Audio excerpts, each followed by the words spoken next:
Ex-convicts, what is the worst thing you have ever seen a guard do while in prison?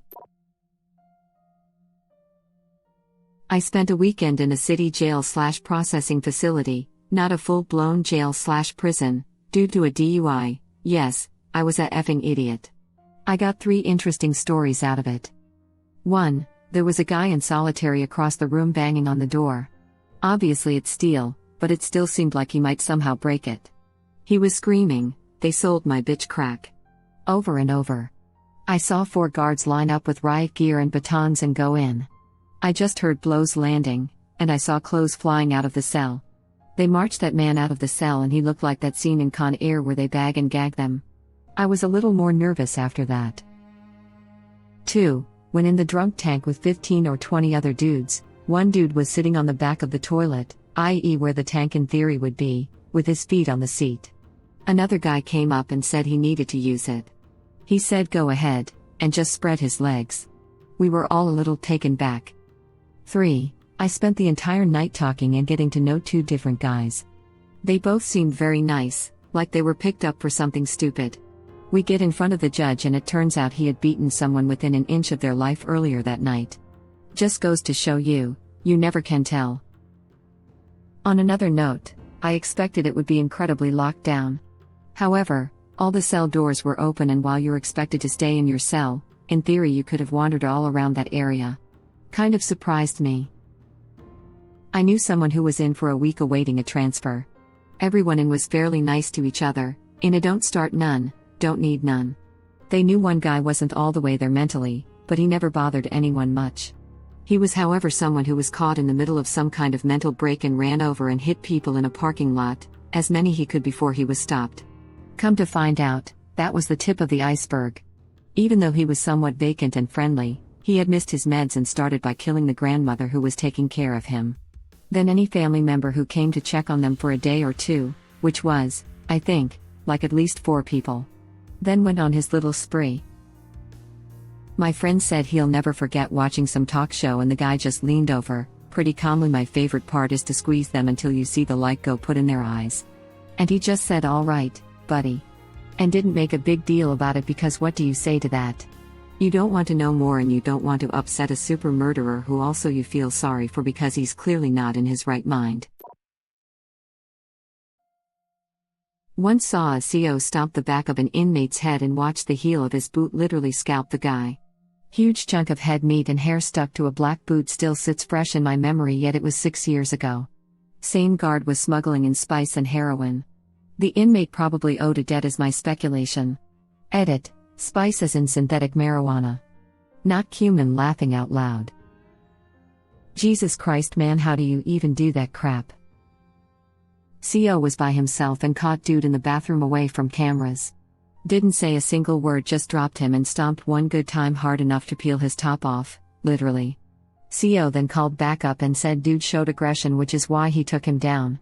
Same CO got cracked with a softball bat a couple months after that, and that was the end of softball on level 3 yards at the complex I was at, which really sucked.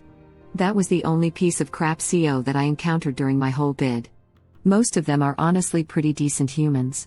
Give respect, get respect type of people just doing their jobs. Well yeah. If you don't show respect, you get cracked with softball bats. The worst prisons are the medical women's prisons from what I hear. Very little chance of a comeuppance mixed with absolute power breeds monstrous COs. That's an angle that's just awful to think about.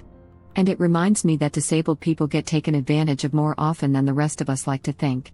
Especially if they have no family or other safety net. Disabled people are in fact most likely to be abused by their caretakers. Family doesn't help much when they're the ones doing that crap to you. That is horrifying. He should be the one imprisoned. It's inhumane and beyond cruel. I don't care what that prisoner did to get in. Spice? Was he a warden on Dune? I had a friend whose brother was a prison guard. He had some stories, but the only one I remember was a time when there was a prisoner in solitary for a while who had become very attached to a praying mantis that had somehow made its way into his cell. The mantis lived with him for quite some time and he loved it like it was his friend. One day a prison guard who wasn't aware of the mantis being important to this prisoner stepped into the cell, saw the mantis, and promptly slammed his hand down on it to kill it. The prisoner was, understandably, devastated.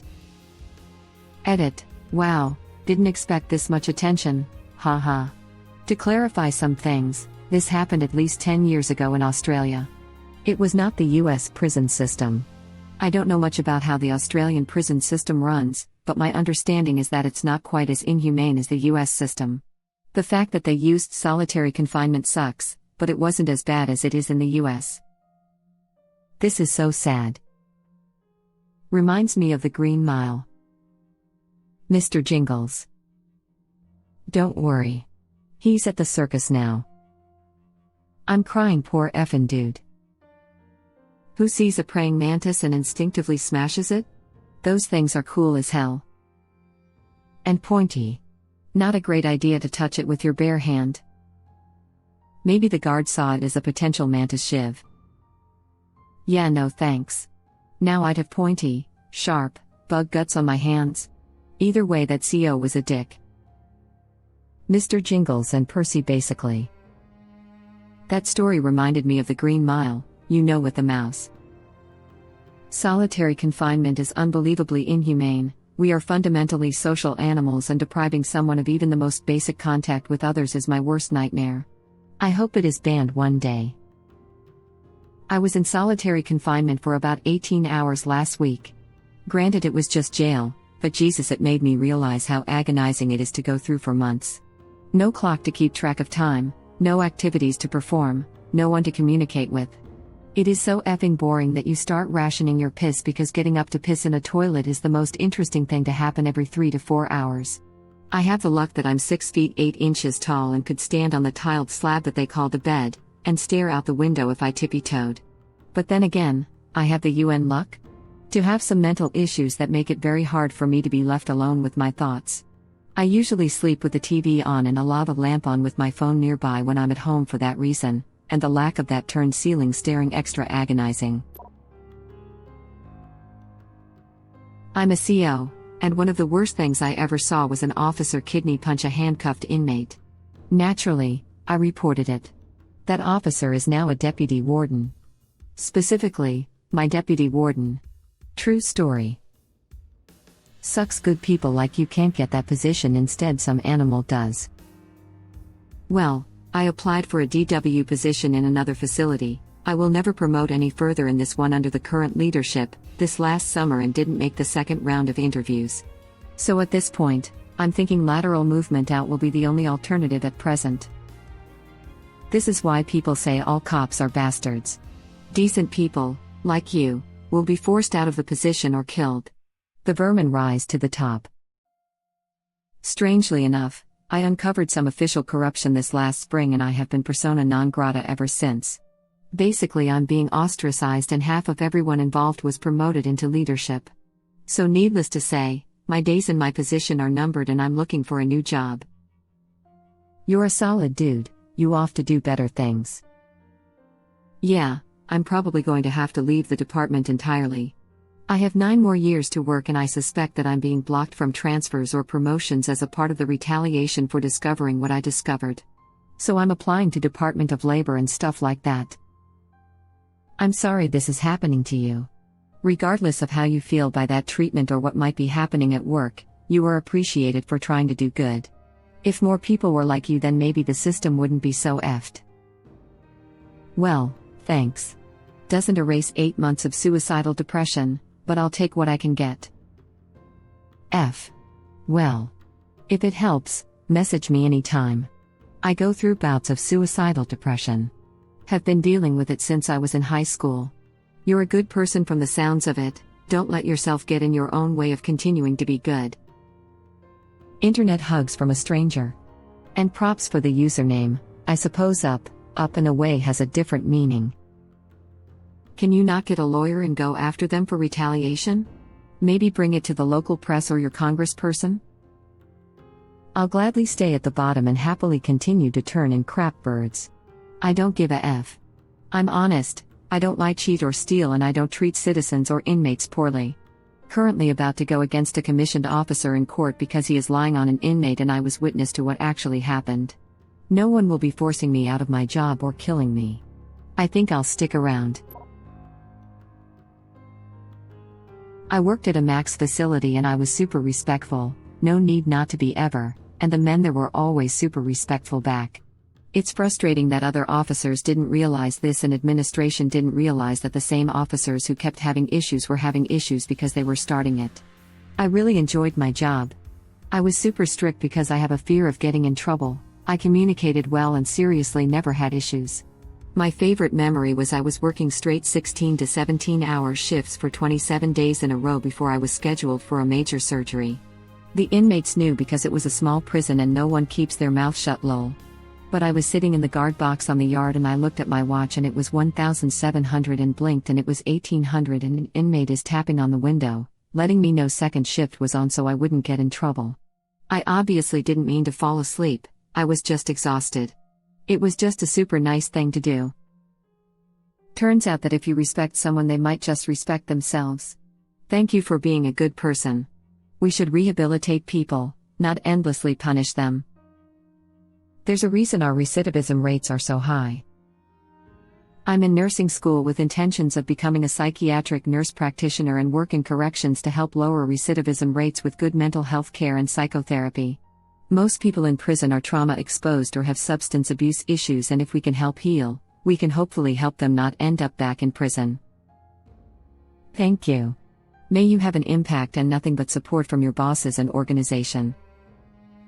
Just to clear, if you want to help these people, you also need to advocate for a radical reform to how prison works in the US. NPs like you do good work where you can, but it's a band-aid on an amputation. Add an undiagnosed ADHD and other impulsivity disorders. People need help, not punishment. As an ADHD guy who spent years involved in the system yeah, we really don't do anything about that. Normally they wouldn't even give me my meds because obviously I'd trade them. Because obviously it's not frustrating to feel nuts as hell. And then I'd be hyperactive and impulsive and they'd complain about that too. If only there was something we could do about this. I used to be a CO and I agree, a mutual respect goes a long way. You're here, you've got to serve your time. I'm here just doing my job. When you're new, the inmates know it and they'll try to take advantage of you, maybe even further it to blackmail you. Stick to training and the rules, be respectful but don't tolerate BS. If anyone is screwing around, escalate it to a superior. Once you set that ground layer, inmates aren't going to try to give you a hard time if you aren't giving them one. For the most part. So many COs are on a effing power trip. And ironically they're the most miserable Fs that work there. Says a lot about them. Something else in their life isn't adding up. Well, I learned as a CO being strict and respectful made tough situations easier. I could walk into 90% of the pods and get whatever I needed and leave with no issues. I used my big boy voice once and I yelled, "I am in the pod now, let's get officer out of here and we can have a good night." The whole pod went silent. That officer whom the inmates all hated because reasons left and I had a good night. He was all struck in about how I managed to do that so easily. It was all about give respect, get respect. It was all about give respect, get respect. I work with quite a few individuals who have done serious time, purposely avoiding details here, and most of them adhere to a pretty rigid code of honor, if that is the appropriate phrase.